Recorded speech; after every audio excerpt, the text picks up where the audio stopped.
siis konttasin keittiöön. Nyt on kuulkaas sellainen juttu, että tänään puhutaan mistä muustakaan kuin triathlonista ja mun kaudesta, joka ei nyt oo mennyt ihan putkeen.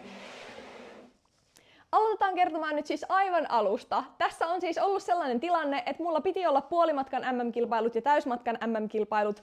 Mulla oli kovat odotukset tälle kaudelle, mutta sitten todellisuus oli tämä, eli 3 kuukautta on nyt tosta. Ja tosiaan 3 kuukautta sitten mä en pystynyt kävelemään ja nyt mä kerron sen koko homman, minkä takia ja mitä tavoitteita mulla on mahdollisesti vielä tälle kaudelle. Ja totta kai, missä mennään niin kuin tällä hetkellä. No, keväällä oltiin tosiaan elämän parhaassa kunnossa ja puolimatkan MM-kilpailuihin oli 3 viikkoa aikaa, lennot oli varattu, majoitus oli varattu, kaikki piti olla siis tosi hyvin. Mutta sitten kävi tällainen homma, että mä rupesin miettimään, että minkä takia mun reisi siis tuntuu, että se kramppaa. Sitä jatkui ehkä silleen niin kuin viikon ajan ja tunne oli tosiaan koko reiden matkalta ja mä ajattelin, että sen on oltava jotain lihasperäistä, jotain ihan pientä vaan, koska se oli siis pieni jumin tunne, joka ei siis sitten ollutkaan mitään jumia, mutta kuitenkin. No, sitten se kärjistyi yhden treenin aikana tosi pahasti.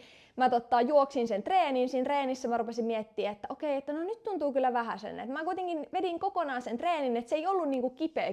En mä kipu vastaan juokse niinku ollenkaan. Lopetin treenin, rupesin niinku loppuverrailemaan ja siinä sit mietin, että okei, no mä kävelen pikkuhetken. Ja sitten kun mä rupesin kävelee, niin sit mä olin se, että ei vitsi, että nyt sattuu kyllä jalkaan, että nyt tässä on joku pielessä. Sen jälkeen tulin kotiin, istuin sohvalla 10 minuuttia ja lähdin uudestaan kävelemään. Siis niin kuin kävelin tavallaan sohvalta tonne suihkulle, eli ihan muutamia metrejä. Ja olin silleen, että nyt on kyllä tosi kipeä. Mä en pystynyt kävellä sillä jalalla linkuttamatta.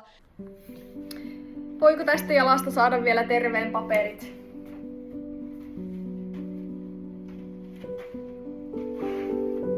Mikään rasitusmurtumakaan ei ole koskaan ollut näin kipeä, niin saa nähdä, siis kävely näyttää vaivalloiselta. Ja tähän taustana mä haluan sanoa, että mulla on siis rasitusmurtumataustaa säärissä, eli eri kohdissa säärtä mulla on siis ollut useamman kerran rasitusmurtumia, ja siellä on välillä ollut siis isokin niin kuin murtumalinjaa siinä murtumassa, mutta nekään ei ole koskaan kävellessä ollut kipeät oikeastaan ollenkaan. Totta kaihan mä olin sit silleen, että no, tää on näin kipeä, niin tää ei voi olla luussa, vaan tää on lihaksessa, mutta joo, seuraavana aamuna se oli vielä kipeämpi. Mä siis konttasin keittiöön, jos mä halusin mennä sinne. Mä välttelin kävelyä, se oli siis niin todella kipeä, ja sit mä meninkin heti lääkäriin siitä, että mä pääsen magneettikuviin, ja totta kaihan se lääkäri laittoi lähetteen sitten sinne magneettikuviin, koska ei kellään mitään röntgenkatsetta oo, eihän noita juttuja voi tietää kuvaamatta. Tässä välissä mä kävin siis fyssarilla ja hierojalla myös niin kuin toivoin, että se on joku niin kuin hermopinne, koska se oli niin kipeä, että mä en uskonut, että se on luu. Sitten menin sinne lääkäriin ja magneettikuviin ja sitten tuli magneettikuvien tulokset ja löydös oli siis rasitusmurtuman alkua reisiluussa, eli tää iso niin kuin luu, mikä tässä on ihmisen isoin luu, niin siinä oli rasitusmurtuman alkua.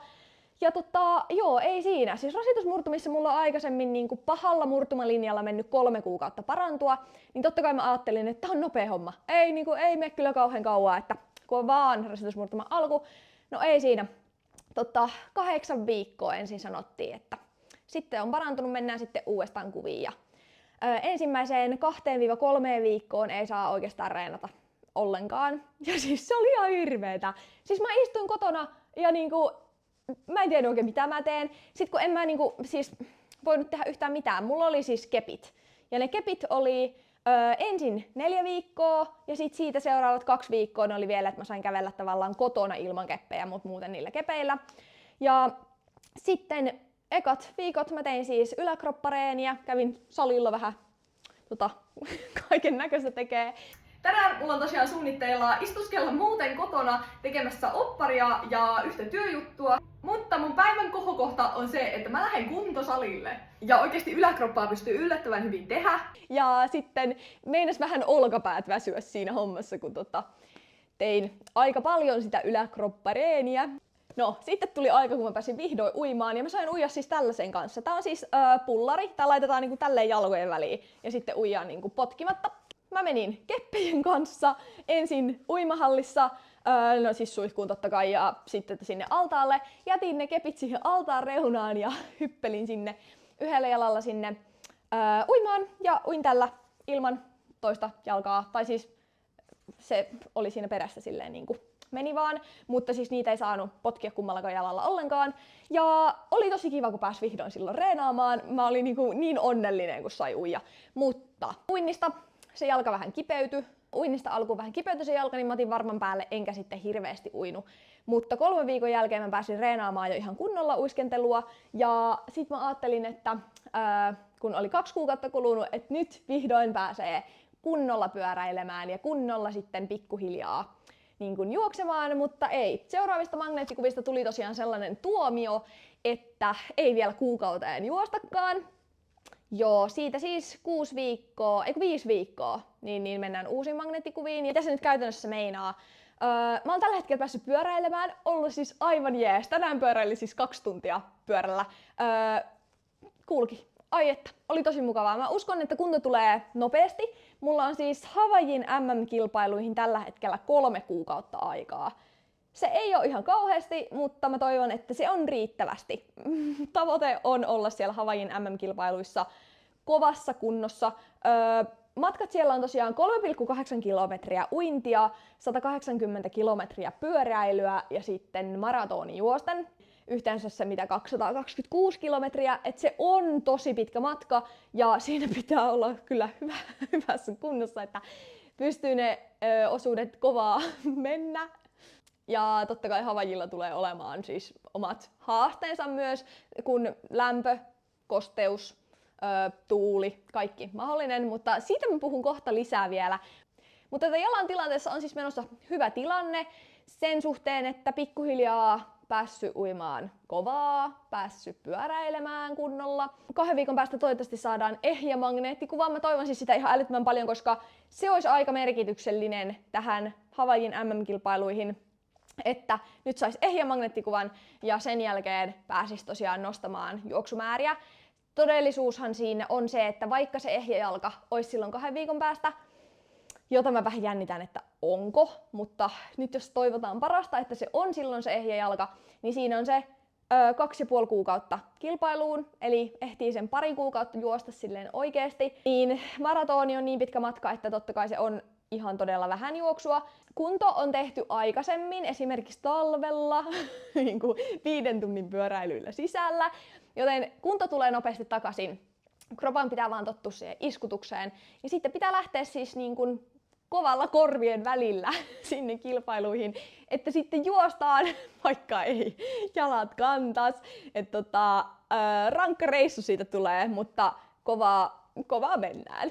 No, sitten puhutaan tästä Hawaiin kilpailun reissusta itsessään, eli halpareissuhan se ei tule olemaan. Mä oon nyt ostanut kisalipun ja lentoliput ja pyörämatkalaukkulipun ja mitä majoituksen sinne ja kaikki mahdollisen. Ja hintaa sillä koko reissulla on yhteensä noin... Eiku, en paljastakaan.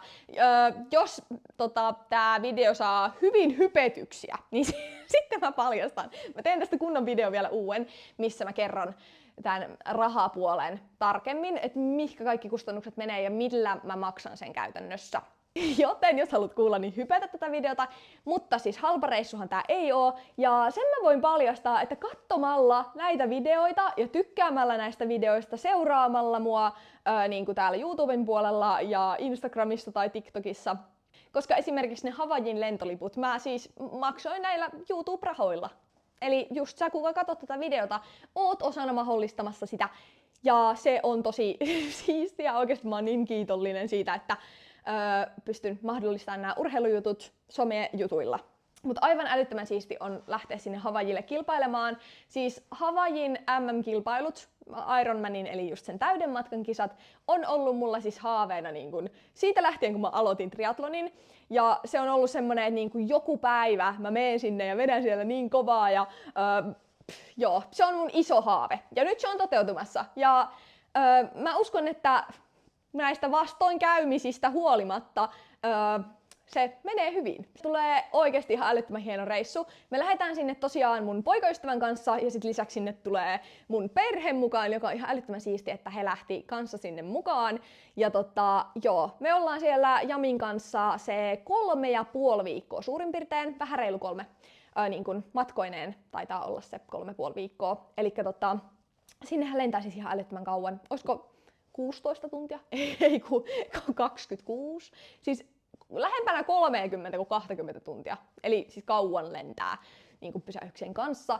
Ja se oli vielä silleen aika nopeat lennot, mitä otettiin, mutta silti matkaa on joku 27 tuntia ehkä, jotain sellaista. Mä oon kattonut kaikkia maisemia sieltä, niin ai vitsi. Ja itse siitä kilpailusta, niin se kisa uidaan siis, no totta kai meressä, mutta siis siellä meressähän voi olla vaikka delfiineitä tai haita tai meduusoja.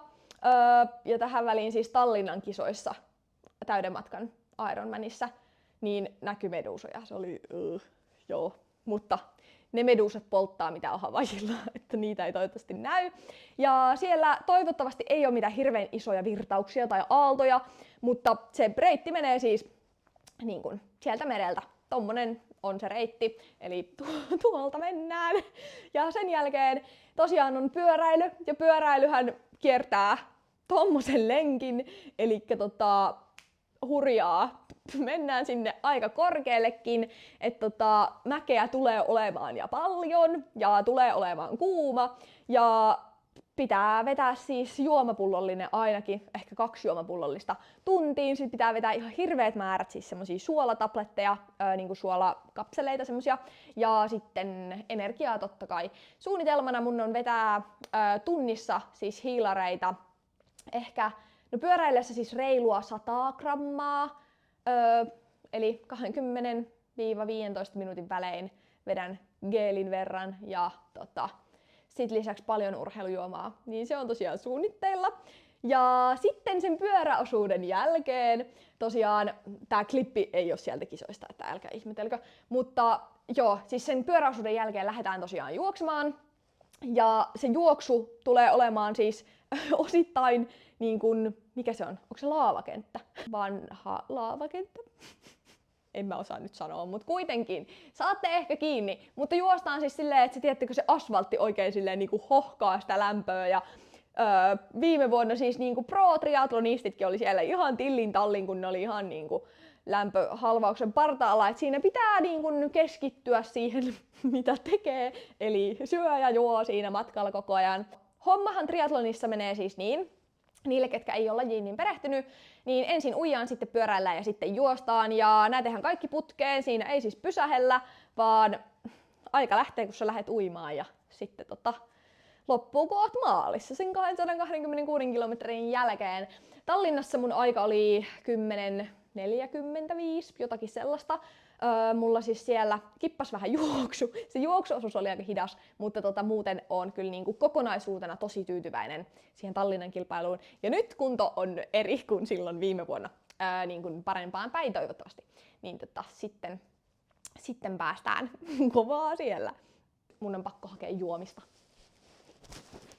Joo, siis olisi tehnyt mieli ottaa kahvia, mutta mä oon juonut tänään jo sen verran monta kahvikuppia, että en ehkä juo enempää kahvia. Toisaalta siis kellohan on tällä hetkellä vasta niin kuin 1:15, joten ehkä pitäisikö juo kahvia? Tässä olisi aika hyvä höpöttää ja juo kahvia.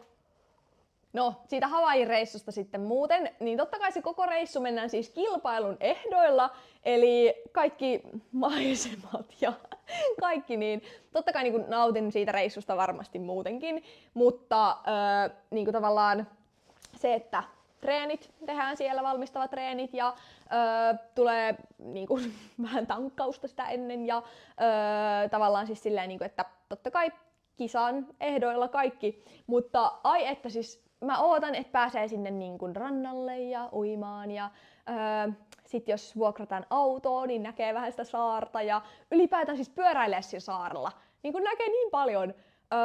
Joo, siis tulee ihan tosi hieno reissu. Nyt tulee puhelu, pitää vastaa. Juu, tosiaan tässä välistä tuli puhelu, mutta nyt jatketaan! Sitten tosiaan noista Havaijin kilpailutavoitteista, niin mä en ole lähdössä sinne tosiaan vaan silleen retkeilemään, osallistumaan, vaan totta kai vetämään siis parhaan mahdollisen suorituksen, että kyllä, täysiä. Viimeis kun mä vedin täyden matkan, niin tulin maaliin, niin se näytti siis tältä. Joo, mutta sen maaliviivan jälkeen näytti tältä. Että oltiin kyllä ihan semiväsyneen näköisiä. Palautuminen kesti. Oli pikkasen vaikea saada ruokaa sen jälkeen alas. Luulisin, että tollasen suorituksen jälkeen olisi kauhean nälkä, mutta kroppa oli sen verran sekaisin, että ei.